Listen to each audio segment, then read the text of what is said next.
स्वागत है आप सभी का ओताकू एक्सप्लेन्ड चैनल में। और आज हम एक्सप्लेन करने वाले हैं why does nobody remember me in this world के एपिसोड नंबर 5 को। तो बिना किसी देरी के 5वां एपिसोड शुरू करते हैं। एपिसोड की शुरुआत में हम देखते हैं रिने एक फ्लैशबैक देख रही होती है जिसमें एक आधा मुंह ढका हुआ आदमी रिने को क्रीपी लेडी से बचाता है, जिसके बाद रिने होश में आ जाती है। फिर हम देखते हैं उर्जा रेबल आर्मी आयो फेडरेशन की तरफ बढ़ रही है और हमें बताया जाता है 5 दिन पहले रॉयल कैपिटल में साफ सफाई के वक्त रिने डीमंस को स्मेल करती है, जिसके बाद रिने और काय ऊपर जाकर देखते हैं। ऊपर उन्हें वानेसा की बहन हिनेमारिल मिलती है जो काय से कहती है कि तुमने मेरी प्यारी बहन को मारा है। ये कहने के बाद वो काय के ऊपर अपने मैजिक से अटैक करती है, जिसे काय कोड होल्डर से कैंसिल कर देता है। काय हिनेमारिल से पूछता है कि क्या वो वानेसा की मौत का बदला लेने आई है, जिस पर हिनेमारिल कहती है नहीं, वो तो उससे मिलने आई है, क्योंकि वानेसा के जाने के बाद अब डीमंस की हीरो वो है। फिर हिनेमारिल काय से कहती है कि अब काम की बात करते हैं। वो कहती है कि अगर सारे डीमंस इकट्ठे हो गए तो वो रॉयल कैपिटल को आराम से वापस ले लेंगे, लेकिन वो चाहती है कि रॉयल कैपिटल इंसानों के पास ही रहे और बाकी की सारी जमीन पर डीमंस का ही राज होगा। जिस पर काय कहता है कि अगर तुम हमसे लड़ाई करोगे तो बाकी की 3 रेसिस के मुकाबले में कमजोर पड़ जाओगे, इसीलिए तुम यहाँ हमसे समझौता करने आए हो। लेकिन काय अभी के लिए उनकी बात मान लेता है।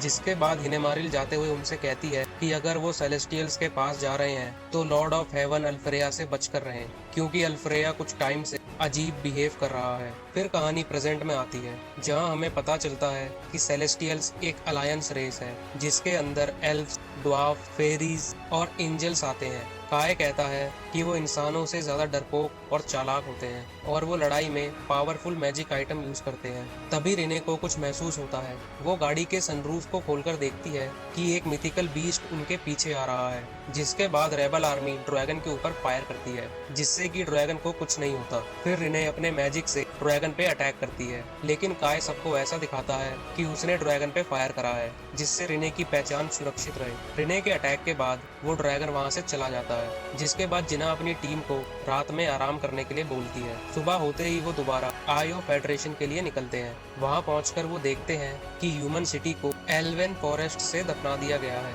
और आगे बढ़कर वो देखते हैं कि यहाँ के लोग उन्हें चीयर कर रहे हैं। आयो रेबल आर्मी भी उनका वेलकम करने आती है। फिर हम आयो रेबल आर्मी के एडवाइजर जेफेन बेकनहैन से मिलते हैं, जिना उनसे कहती है मुझे आपके कमांडर डांते से बात करनी है। जिसके बाद जेफेन उन्हें डांते के पास ले जाता है। गेट के बाहर हम असिस्टेंट कमांडर क्यूबिरे को देखते हैं। क्यूबिरे कहती है कि मैजेस्टी से जो भी बात होगी वो सारी उसके थ्रू होगी। जिसके बाद वो सभी रूम के अंदर चले जाते हैं। अंदर हम डांटे को बैठा हुआ देखते हैं। डांटे आयो फेडरेशन की पुरानी रॉयल फैमिली का वंशज है और वो अपने आप को यहाँ का सम्राट कहता है। जिना अपने आप को इंट्रोड्यूस करती है, जिसके बाद डांटे उससे पूछता है कि वो यहाँ क्यों आई है, क्योंकि उसने तो डीमंस को भगाकर रॉयल कैपिटल को वापस ले लिया है, तो क्या अब वो और ज्यादा शोहरत और आयो रेबल आर्मी चुराने आई है।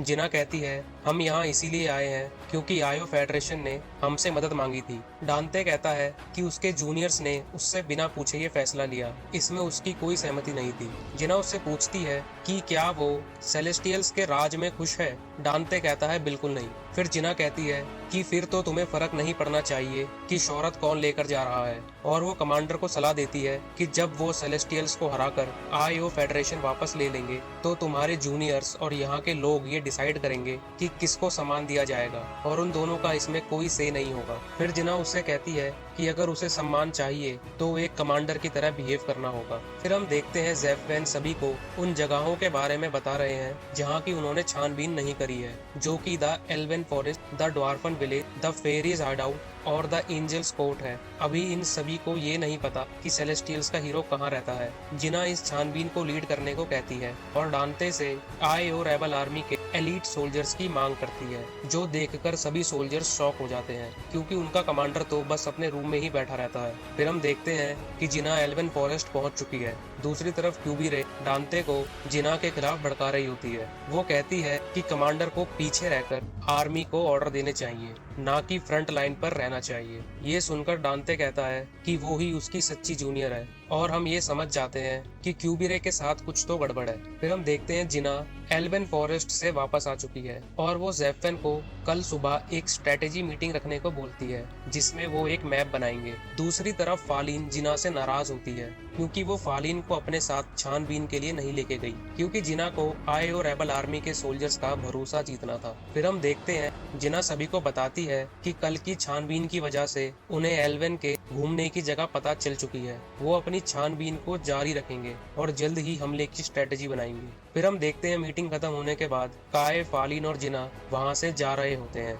तभी रिने काय से कहती है कि क्यूबिरे कहाँ है, जिस पर काय कहता है कि वो और डांते दोनों यहाँ नहीं है। फिर रिने उससे कहती है कि उसे ऐसा लगता है कि क्यूबिरे इंसान नहीं है, जो सुनकर काय शॉक हो जाता है। दूसरी तरफ हम देखते हैं डांते के रूम में क्यूबिरे उसे एक चिट्ठी देती है और डांते से कहती है कि अगर ये चीज कामयाब हो गई तो उसकी कमांडर की पोजीशन दोबारा से पक्की हो जाएगी। जिसके बाद डांते ज़ेफ़ेन को कहता है कि वो खुद सभी सोल्जर्स को लीड करके एल्वेन फॉरेस्ट में ले जाएगा और एल्व्स और एंजल्स को बंदी बना लेगा। फिर डांते कहता है कि उसकी एक यूनिट पहले से एल्वेन फॉरेस्ट के अंदर छानबीन कर रही है और वो सब अभी वहाँ के लिए निकलेंगे। और डांते कहता है कि उर्जा रेबल आर्मी को इस प्लान के बारे में कुछ नहीं पता चलना चाहिए और ज़ेफ़ेन को उसकी बात मजबूरी में माननी ही पड़ती है। फिर हम देखते हैं कि एक एल्फ अल्फ्रेया से पूछती है कि क्या सेलेस्टियल्स का चीफ हमें धोखा देगा, जिस पर अल्फ्रेया कहता है कि ये दुनिया एंजल्स के लिए बनी है, ना कि एल्फ्स, ड्वार्फ्स और फेरीज जैसे कमजोर रेसेस के लिए।